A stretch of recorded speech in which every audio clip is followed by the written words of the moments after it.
ಘಟನೆಯನ್ನು ಖಂಡಿಸಿ ಬೆಳಗ್ಗೆಯಿಂದ ಕೂಡ ನಿರಂತರವಾಗಿ ಪ್ರತಿಭಟನೆಯನ್ನು ಮಾಡ್ತಾ ಇದ್ದಾರೆ. ಯಾಕಂದರೆ ಪ್ರಮುಖವಾದಂಥ ಕಾರಣ ಏನು ಅಂತಂದರೆ ಕಳ್ಳಬೇಟೆಗೆ ಹೋಗಿದ್ರು ಅನ್ನುವಂಥ ಕಾರಣ ಇಟ್ಕೊಂಡು ಅವ್ರ ಮೇಲೆ ಗುಂಡನ್ನು ಹಾರಿಸಲಾಗಿದೆ.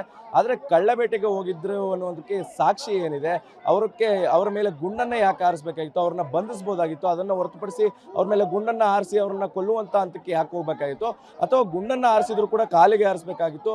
ಅದನ್ನು ಹೊರತುಪಡಿಸಿ ಎದೆಗೆ ಮತ್ತೆ ಕುತ್ತಿಗೆ ಭಾಗಕ್ಕೆ ಗುಂಡನ್ನು ಹಾಕಿರುವಂಥದ್ದು ಎಷ್ಟು ಮಟ್ಟಿಗೆ ಸರಿ ಅನ್ನುವಂಥದ್ದು ಪ್ರಶ್ನೆ ಮಾಡಿ ಈಗ ಒಂದು ಪ್ರತಿಭಟನೆಯನ್ನು ಮಾಡ್ತಾ ಇರುವಂಥದ್ದು. ಅವರ ಕುಟುಂಬಸ್ಥರು ಮತ್ತು ಗ್ರಾಮಸ್ಥರಾಗಿರ್ಬೋದು, ಜೊತೆಗೆ ರೈತಪರ ಸಂಘಟನೆಗಳು ಕೂಡ ಎಲ್ಲರೂ ಒಂದು ಪ್ರತಿಭಟನೆ ನಡೆಸ್ತಾ ಇದ್ದಾರೆ. ಅನೂರು ಪೊಲೀಸ್ ಠಾಣೆ ಮತ್ತು ಅರಣ್ಯಾಧಿಕಾರಿ ಕಚೇರಿ ಏನಿದೆ ಈ ಒಂದು ಪ್ರದೇಶದಲ್ಲಿ ನಿಂತು ಒಂದು ರಸ್ತೆಯನ್ನು ತಡೆದು ಒಂದು ಪ್ರತಿಭಟನೆಯನ್ನು ಮಾಡ್ತಾ ಇರುವಂಥದ್ದು. ಮಲೆಮಹದೇಶ್ವರ ಬೆಟ್ಟಕ್ಕೆ ಹೋಗುವಂಥ ರಸ್ತೆ ಇದಾಗಿರುವಂಥದ್ದು. ಈ ರಸ್ತೆಯನ್ನು ಸಂಪೂರ್ಣವಾಗಿ ಬಂದ್ ಮಾಡಲಾಗಿದೆ. ಎಲ್ಲರೂ ಕೂಡ ಆಗ್ರಹ ಆಗಿರುವಂಥದ್ದು ಅರಣ್ಯಾಧಿಕಾರಿ ಗುಡ್ಡನ್ನು ಹಾರಿಸಿದಂಥ ಅರಣ್ಯಾಧಿಕಾರಿಗಳನ್ನು ಸ್ಥಳಕ್ಕೆ ಕರೆಸಬೇಕು, ಜೊತೆಗೆ ಅವ್ರಿಗೆ ಶಿಕ್ಷೆ ಆಗಬೇಕು ಅನ್ನುವಂಥ ನಿಟ್ಟಿನಲ್ಲಿ ಎಲ್ಲರ ಆಕ್ರೋಶ ಇರುವಂಥದ್ದು. ಜೊತೆಗೆ ಅರಣ್ಯ ಕಚೇರಿಗೂ ಕೂಡ ನುಗ್ಗಿ ಈಗಾಗಲೇ ಸ್ಥಳೀಯರು ದಾಂಧಲೆಯನ್ನು ಮಾಡಿದರು. ಆ ಕಾರಣದಿಂದಾಗಿ ಅನೂರಿನ ಕಚೇರಿ ಅರಣ್ಯಾಧಿಕಾರಿಗಳ ಕಚೇರಿ ಏನಿದೆ ಅದಕ್ಕೆ ಪೊಲೀಸ್ ಸರ್ಪಗಾವಲನ್ನು ಹಾಕಿರುವಂಥದ್ದು. ಯಾರೂ ಕೂಡ ಅರಣ್ಯಾಧಿಕಾರಿಗಳ ಕಚೇರಿಗೆ ಹೋಗಬಾರ್ದು ಅನ್ನುವಂಥ ನಿಟ್ಟಿನಲ್ಲಿ ಸಂಪೂರ್ಣವಾಗಿ ಪೊಲೀಸ್ ಭದ್ರತೆಯನ್ನು ಹಾಕಿರುವಂಥದ್ದು. ಯಾಕಂದರೆ ಅರಣ್ಯಾಧಿಕಾರಿಗಳು ನಿರಂತರವಾಗಿ ಈ ರೀತಿಯಂಥ ದೌರ್ಜನ್ಯ ಮಾಡ್ತಾ ಇದ್ದಾರೆ. ಮಾನವ ವನ್ಯಜೀವಿ ಸಂಘರ್ಷಗಳು ನಿರಂತರವಾಗಿ ನಡೀತಾ ಇದೆ. ಆದರೆ ವನ್ಯಜೀವಿಯಿಂದ ಮಾನವನಿಗೆ ಹಾನಿಯಾದಂಥ ಸಂದರ್ಭದಲ್ಲಿ ನಮಗೆ ಯಾವುದೇ ರೀತಿಯಂಥ ತೊಂದರೆ ಆಗಲ್ಲ. ಕೇವಲ ಅರಣ್ಯದೊಳಗಡೆ ಹೋದಂಥ ಸಂದರ್ಭದಲ್ಲಿ ಈ ರೀತಿಯಾದಂಥ ಗುಂಡಾಕುವಂಥದ್ದು, ಅವ್ರನ್ನ ಹತ್ಯೆ ಮಾಡುವಂಥದ್ದು ಕೆಲಸಗಳಾಗ್ತಾ ಇದೆ.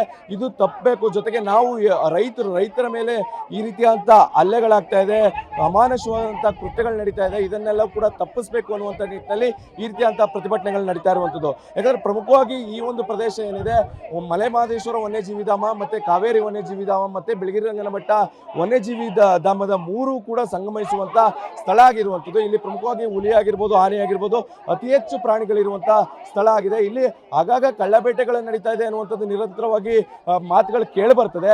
ಇಂಥ ಸಂದರ್ಭದಲ್ಲಿ ಕೂಡ ಅವ್ರನ್ನ ಹಲವು ಸಂದರ್ಭದಲ್ಲಿ ಈ ರೀತಿಯಾದಂಥ ಶೂಟೌಟ್ ಪ್ರಕರಣಗಳು ಕೂಡ ನಡೆದಿರುವಂಥದ್ದು. ಇದು ಕೇವಲ ಇದೊಂದೇ ಮೊದಲನೇ ಬಾರಿ ಅಂತ ಆಗಿರುವಂಥ ಪ್ರಕರಣ ಅಲ್ಲ. ಹಿಂದೆ ಕೂಡ ಈ ರೀತಿಯಾದಂಥ ಪ್ರಕರಣಗಳು ನಡೆದಿತ್ತು. ಈ ಸಂದರ್ಭದಲ್ಲೂ ಕೂಡ ಇದೇ ರೀತಿಯಾದಂಥ ಪ್ರಕರಣಗಳು ನಡೆದಿದೆ. ಈಗಲೂ ಕೂಡ ಅದೇ ರೀತಿಯಾದಂಥ ಪ್ರಕರಣಗಳು ನಡೆದಿರೋ ಕಾರಣಕ್ಕೋಸ್ಕರ ಒಂದು ರೀತಿಯಲ್ಲಿ ಅರಣ್ಯಾಧಿಕಾರಿಗಳ ಮೇಲೆ ಆಕ್ರೋಶ ವ್ಯಕ್ತಪಡಿಸ್ತಾ ಇರುವಂಥದ್ದು. ಯಾಕಂದರೆ ನಿರಂತರವಾಗಿ ನಮ್ಮ ಮೇಲೆ ದೌರ್ಜನ್ಯಗಳು ನಡೀತಾ ಇದೆ ಅನ್ನುವಂಥದ್ದು ಇಲ್ಲಿನ ಸ್ಥಳೀಯರ ಆರೋಪಗಳಾಗಿರುವಂಥದ್ದು. ಈಗ ನಮ್ಮ ಜೊತೆ ಒಂದಷ್ಟು ಜನ ಸ್ಥಳೀಯರಿದ್ದಾರೆ, ಅವ್ರನ್ನೇ ಮಾತಾಡಿಸುವಂಥ ಪ್ರಯತ್ನ ಮಾಡ್ತಾ ಇದ್ದೇನೆ. ಸರ್, ಘಟನೆ ಏನಾಗಿದೆ ಸರ್? ನಿಜಕ್ಕೂ ಕೂಡ ನಿಮ್ಮ ಪ್ರತಿಭಟನೆಯ ಹಕ್ಕೊತ್ತಾಯ ಏನಿರುವಂಥದ್ದು? ಇದೊಂದು ನಾಗರಿಕ ಸಮಾಜ ತಲೆ ತಗ್ಗಿಸುವಂತ ವಿಷಯ. ಇವತ್ತು ಏನು ಅರಣ್ಯ ಇಲಾಖೆಯವರು ನಮ್ಮ ರೈತರನ್ನ ಗುಂಡಿಕ್ಕಿ ಕೊಂದಿದ್ದಾರೋ ಇದು ಮಾನವ ಹತ್ಯೆ ಆಗಿದೆ. ಇವತ್ತು ಇದನ್ನ ಜನಸಾಮಾನ್ಯರೆಲ್ಲರೂ ಕೂಡ ಒಬ್ರು ಇಬ್ರಲ್ಲ ಇಡೀ ಸಮಾಜ ಇದನ್ನ ಖಂಡಿಸ್ತದೆ. ಹಾಗಾಗಿ ತಕ್ಷಣವೇ ಅರಣ್ಯ ಸಚಿವರು ರಾಜೀನಾಮೆ ಕೊಡಬೇಕು. ಯಾರು ಕೊಲೆ ಮಾಡಿದಾರೋ ನಮ್ಮ ರೈತರನ್ನ ಕೊಲೆ ಮಾಡಿದಂತ ಕೊಲೆಗಡಕರನ್ನ ತಕ್ಷಣವೇ ವಜಾ ಮಾಡಬೇಕು. ವಜಾ ಮಾಡಿ ನಮ್ಮ ಉನ್ನತ ನ್ಯಾಯಾಧೀಶರ ನೇತೃತ್ವದಲ್ಲಿ ಇದನ್ನು ತನಿಖೆ ಮಾಡಬೇಕು. ಸತ್ತಂತ ಕುಟುಂಬಗಳಿಗೆ ತಲಾ 5 ಕೋಟಿ ಪರಿಹಾರವನ್ನು ನೀಡಬೇಕು.